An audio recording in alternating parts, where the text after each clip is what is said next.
চিন্তা চিতা সমানাস্তি বিন্দুমাত্রে বিশেষতা সজীবম দহতে চিন্তা নির্জীবম দহতে চিতা। নমস্কার, আমি কবিতার কলতান থেকে আমার চ্যানেলে সবাইকে স্বাগতম। বড়দেরকে প্রণাম জানাই, ছোটদেরকে অনেক অনেক আদর আর ভালোবাসা জানালাম। আমি চলে এসেছি আজকে হ্যাশট্যাগ আমরা সকলের বিষয় নিয়ে।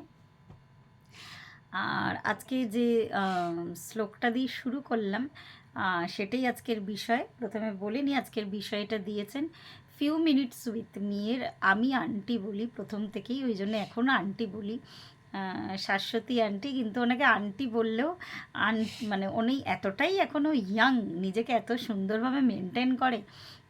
আর ওনার মানে লাইফস্টাইলটা আমার ভীষণ পছন্দের আর কি। এত সাজুগুজু করে, নিজেকে মেনটেন করে, আর এখনও নিজেকে এত পরিপাটি করে উনি রাখে। আর আমার বেশ ভালো লাগে ওনাকে, আমাদের অনেকবার দেখাও হয়েছে। আর শুধু তাই নয়, আউটার লুকসই নয়, ওনার ইনার বিউটিটাও খুব সুন্দর। নাহলে এত সুন্দর থাকা যায় না আর কি, একটা মানুষ থাকতে পারে না তার ইনার বিউটি না থাকলে। আর যারা যারা আমার চ্যানেলে আছেন নতুন, তারা অবশ্যই ওনার চ্যানেলে ভিজিট করবেন। উনি খুব সুন্দরভাবে শুধুমাত্র হ্যাশট্যাগ আমরা সকলেরই নয়, প্রাকৃতিক বিভিন্ন ধরনের দৃশ্য তুলে ধরেন ওনার ব্লগে। আর খুব সুন্দর সুন্দর স্পিরিচুয়াল কথাবার্তাও বলেন। তো শাশ্বতী আন্টির আজকের বিষয় দুটো। একটা হচ্ছে, আমি যে শ্লোকটা দিয়ে শুরু করলাম সেই বিষয়টা হচ্ছে ওভার থিঙ্কিং।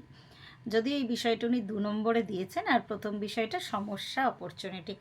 আমি রঞ্জনাদি দেখলাম ভিডিও, প্রথমেই সকালেই দুপুরের দিকে দেখেছি, মিষ্টিরটা দেখলাম। আর আমি ছিলাম না, বেরিয়েছিলাম, তো এখন আসার পর সন্ধ্যা হয়ে গেছে, আমি বসেছি এখন আমার ভিডিওটা আমারটা নিয়ে আলোচনা করতে। এত সুন্দর দুজনেই বলে দিয়েছে। দিদি তো মানে সবসময় দিদি তো মানে দিদির কাছ থেকে আমরা শিক্ষা পাই, আমরা সবার থেকেই শিক্ষা পাই। আর মিষ্টিও এত সুন্দর বলে দিয়েছে, মানে সেইভাবে আর বলার জায়গায় নেই আর কি। তাও যেহেতু বলতে বসেছি, অবশ্যই 2-4টে লাইন আমি বলবো।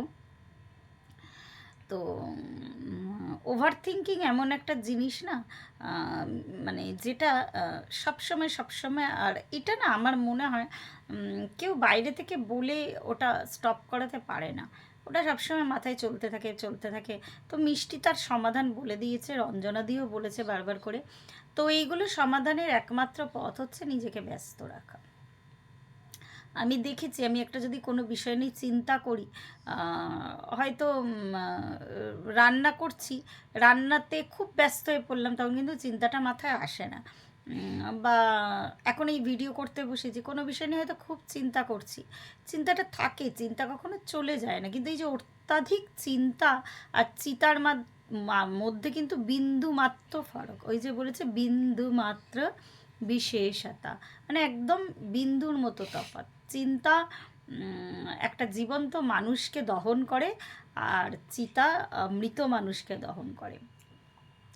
অবশ্যই চিন্তা, মানুষ হয়ে জন্মেছি যখন আমরা চিন্তাশীল ব্যক্তি, কিন্তু সেটা ওভার থিঙ্কিং যখন হয়ে যায় যে কোনো বিষয়ে, তখন না মানে আমার এমনিও মাইগ্রেন আছে, মাঝে মাঝেই ওই ওভার থিঙ্কিং করলে আমার মাথা ব্যথা করে প্রচণ্ডভাবে।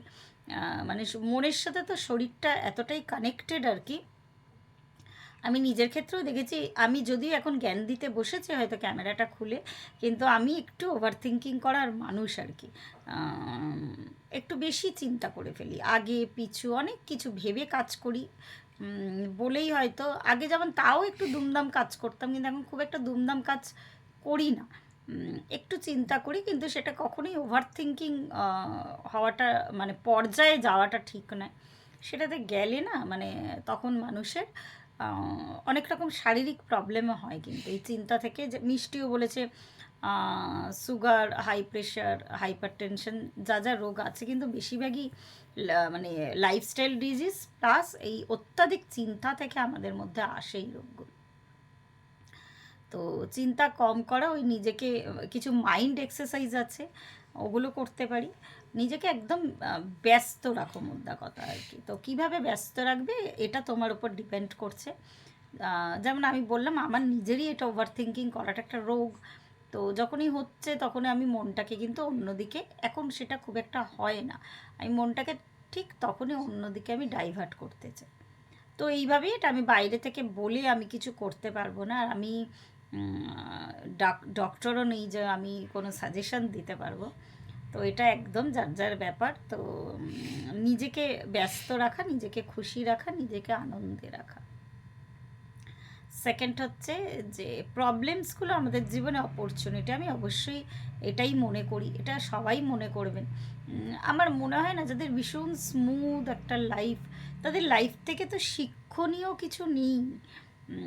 এটা হয়তো বললে অনেকে ভাববেন যে আমার লাইফে এত সমস্যা আছে বলেই হয়তো আমি এই কথাগুলো বলি। আমি দেখেছি ঈশ্বরের কৃপায়, মানে আর কি, যাদের আর কি একদম কোনো সমস্যা নেই, এরম লাইফও আছে, তবে সেই মানুষের সংখ্যা ভীষণ কম। আহ, আবার এমনও মানুষ আছে যাদের জীবনে হাজারো সমস্যা আছে, কিন্তু তারা সেই সমস্যাগুলোকে সমস্যা বলে মনেই করে না আর কি। দুই ধরনের মানুষই আছে। সমস্যাটা মানে দুটোই ঠিক নয়। সমস্যাটাকে সমস্যা বলে মনে করেও তোমাকে কান্নাকাটি করতে হবে না, মাথা ঠুকতেও হবে না। তোমাকে সমস্যা যখনই আসবে তোমার কাছে অপরচুনিটি হয়ে আসবে, তোমাকে শেখাতে আসবে যে তুমি কিভাবে বেরাবে। এটা তোমার একটা লার্নিং, জীবনটাই তো লার্নিং না পুরোটাই। তো আমার যেন মানে আমি এটা বহুবার আগেও শেয়ার করেছি, আমি এই আমার লাইফ জার্নিটা দিয়ে চলতে চলতে আমি যেন কোথাও একটা গিয়ে সমস্যাটাকে ভালোবেসে ফেলেছি। কিছুদিন আগেও একটু ধারণা ছিল এই বয়সটা এখন একটু শান্তি পাবো, ছেলে একটু বড় হয়েছে বা কোথাও একটু স্মুথ লাইফ হয়তো যাবে। কিন্তু তারপরে মানে এটা মানে বছর কয়েক আগেও আমার ধারণাটা ছিল, কিন্তু এখন আমার আর এই ধারণাটা নেই। আমার মনে হয় বিভিন্ন লোক, ইভেন আমাকে মানে এমন বহু মানুষ আছে, তাদের খুব পার্সোনাল কথা আমার কাছে শেয়ার করে, কিন্তু যেই শেয়ারিংটা আমি বুঝতেই পারি, তারা নিজেরাও বলে যে তারা হয়তো অন্য কারোর কাছে করে না। তো এইগুলোকে একটা গেটওয়ে, গেটওয়ে দিয়ে কি করব, আমি অন্যের জীবনে ঢুকে নাক গলাবো তা কিন্তু নয়। তার সমস্যার সমাধান সূত্র যদি আমি তাকে মুখে বলে দিই, অনেক সময় সেই মুখে বলাটাও কাজে লাগে, ঠিক আছে। কিন্তু ওই আর কি, সব কিছুতে একটা উইজডম ব্যবহার করতে হয়। ঠিক ওই ধরনের সমস্যাগুলো যখন তোমার সামনে এসে দাঁড়াচ্ছে, কিছু শেখাতেই তোমায় দাঁড়াচ্ছে। তো এরকম বহু মানুষ এখন থেকে না, এখন না আমি শিখেছি বলাটা ভুল, রঞ্জনাদির কাছ থেকে যে কিভাবে প্রেয়ার করতে হয় বা কিভাবে এই সমস্যাগুলো এলে কি করতে হয়, কিন্তু সেটা কিন্তু আমি কিছুদিন আগেও বুঝতাম না। তখনও পর্যন্ত আমি দেখতাম বহু মানুষ নিজেদের প্রবলেমের কথা আমাকে মানে অকপটভাবে স্বীকার করে, মানে অল্প মানে স্বল্প দিনের পরিচিত মানুষও করে।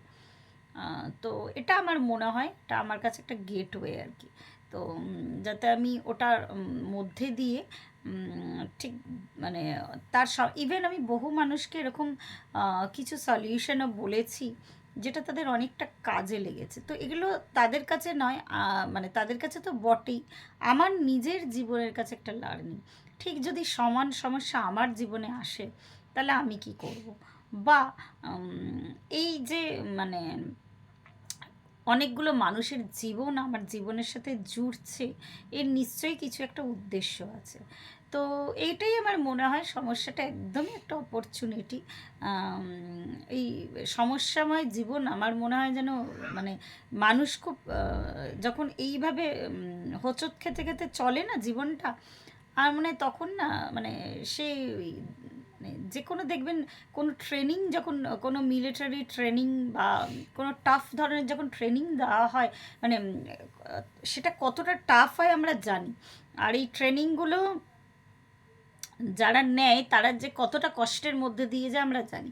তো কষ্টের শেষে কিন্তু সফলতাই পায় তোরা। তো এই জীবনটা একটা ট্রেনিং। এই এক এক করে এক এক করে এই হার্ডেলগুলো যে আসছে, এক মানে প্রথম হার্ডেলটার থেকে হয়তো দ্বিতীয়টা আরও উঁচু, তৃতীয়টা আরও উঁচু। তো এইভাবে মানে আমি আমার নিজের জীবনকে মানিয়ে নিয়েছি। আমি সবসময় এখন এটা আমার ভেতর থেকে একটা ডাক আসে, সাড়া আসে, আমি ভালো আছি, আমি আনন্দে আছি। হ্যাঁ, যেটা হয়তো কিছুদিন আগে ওই যে ওইটাই মনে হতো যে কি হবে, মানে এই টাইমটা একটু হয়তো রিল্যাক্স করতে চাইছি, পারছি না, সেই ডাকটা বা সাড়াটা আসে না। আমার ভেতর থেকে এখন এটাই মনে হয় আমি আনন্দে আছি, আমি ভালো আছি, আমি আমার জন্য চেষ্টা চালিয়ে যাচ্ছি, আমি আমার কাছে ক্লিয়ার আছি। আর অন্যের জন্য কিন্তু আমি এটা আমার আগেও ছিল, এখনও আছে। আম, আমার এটা মনে হয় আর কি, আমি জানি না অন্য লোকেরা কি মনে করেন, তাদের দৃষ্টিভঙ্গিটা কি আমি বলতে পারবো না। আমার মনে হয় আমি যথেষ্ট কম্প্যাশনেট আর কি। তাদের কারোর একটা সমস্যা শুনলে আমি কখনোই সেটাকে এড়িয়ে যাই না, বা কখনোই তাকে এই ধরনের সাজেশন দিতাম না বা দিই না এখনো পর্যন্ত, যেটাতে তার সমস্যাটা আরও বাড়তে পারে। সব সমস্যার সমাধান তো আমার কাছে নেই। এখন ওই বললাম দিদির কাছ থেকে শিখে তাকে প্রার্থনায় রাখি, যতটা আমার কাছে আছে আমি হেল্প করার চেষ্টা করি। ইভেন এই মানে এগুলো সবই অ্যাকাউন্টে জমা হয়, কিছুই বৃথা যাওয়ার নয়। আর যে কোনো কিছু তোমার ব্যাড কর্মাও যেমন তোমার অ্যাকাউন্টে জমা হচ্ছে, তেমনি গুড কর্মাগুলোও জমা হয়, কিন্তু মানে একদম এই ব্যালেন্সটা নামই জীবন। ওই যে বললাম সমস্যাবিহীন মানুষ আছে আমি দেখেছি, কিন্তু খুব কম দেখেছি আর কি। আছে তাদের গুড ফরচুনটা তারা এতটাই জমা করে এনেছে, একদম একটা স্রোতবিহীন জীবন কাটাচ্ছে।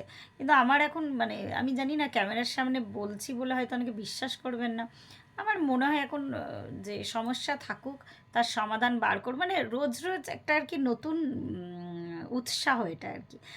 আমার কাছে আমার নিজের চ্যালেঞ্জ, আজকের দিনটা আমি কমপ্লিট করলাম, আমি এই করলাম, আমি এইভাবে আমার সমস্যাটা বা অন্যের যদি কোনো সমস্যা হয়ে থাকে সেটাকে আমি তার জন্য আমি প্রেয়ার করলাম। তো এটা নিজের কাছে নিজের স্যাটিসফ্যাকশান, এই লড়াইটা একটা সত্যি স্যাটিসফ্যাকশান আমার কাছে এখন। তো এইটাই বললাম আমি আজকে আর কি দিনের জন্য। প্রত্যেকে ভালো থাকবেন, পরিবারের সকলকে ভালো রাখবেন, আর শুভ সন্ধ্যা।